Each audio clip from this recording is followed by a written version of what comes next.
Good evening. We present the news summary. President Wival Ramkalawan has described what he called attacks and accusations by the president of the United Seychelles Party, Dr. Patrick Emini, as totally false. During a press conference this morning, the president addressed accusations made against the Minister of Finance, Nadia Hassan, and the government by Mr. Emini. In a press release, Mr. Emini raised the issue of transparency, meritocracy, and potential conflict of interest concerning recent appointments within the government and the sale of shares in Nouveau Bank.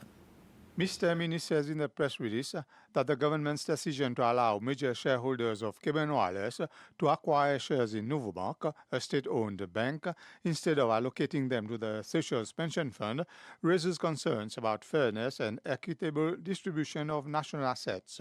That the government allowed Mr. Hassan, who he said had been instrumental in the Nouveau Bank scandal, and who additionally allowed the amortization of assets of telecom companies in a bid to benefit the likes of Cayman Wireless, to be appointed Chief Executive Officer of Cayman Wireless effective 1st February 2025. That the appointment of Minister Hassan as Chairman of Island Development Company IDC, and furthermore, the appointment of Cyril Bonlam as IDC CEO without an open application process undermines the principles of transparency and meritocracy. And that the appointment of Ashik Hassan, the finance minister's brother, as CEO of STC before the minister's departure from office raises serious concerns about nepotism and a lack of adherence to best practices in public administration. President Ramkalawan says the government has nothing to do with the sale of shares in Nouveau Bank, which the central bank is overseeing, and he produced examples of documents to show that all procedures were followed concerning the appointments. Fishers around the country are mostly positive about the upcoming pension scheme set up for traditional fishers. They believe it will be of great help for fishers once they've reached retirement age because, as things stand, most of them would only benefit from Social Security pension. However, some members of the fishing profession have mentioned that most current fishers are above the age of 55, more or less making them ineligible as they will not meet the criteria of contributing to the fund for 10 years straight.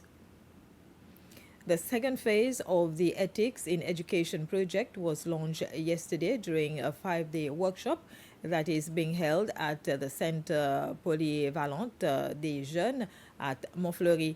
The Ministry of Education and UNESCO, along with several other partners, are funding the project. The Ministry of Education, the Minister for Education, Dr. Justin Valentin, said it's time to remodel the teaching and learning methods. When you see projects like the Ethics Project, you see ETEL projects, you see more campaign, in schools, to me these add up to this new menu.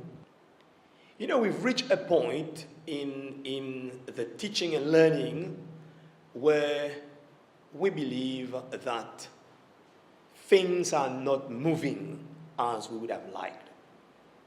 And if things are not moving as we would have liked, the only option is to take stock, and perhaps readdress and remodel whatever we are doing. So the PETEL project, which was launched last year, and of course there is a new technical team now working on how to sensitize people, to make people aware of this project. We will be coming up with new ideas, how to rebuild the teaching, the synergy, how to bring other stakeholders in education.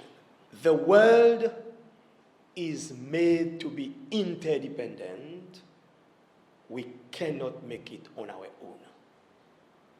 And education, I think this is central to us. Education is made to be inter or multi-sectoral. Education, Ministry of Education will never make it on its own. So we will need partners from all nooks of the society, We will need partners. So this is why the projects that we are doing, all the projects that we are doing must involve stakeholders from different sectors of the community. The natural bar, grill and drinks on La Digue will remain closed for reconstruction after it was damaged by a fire at the weekend.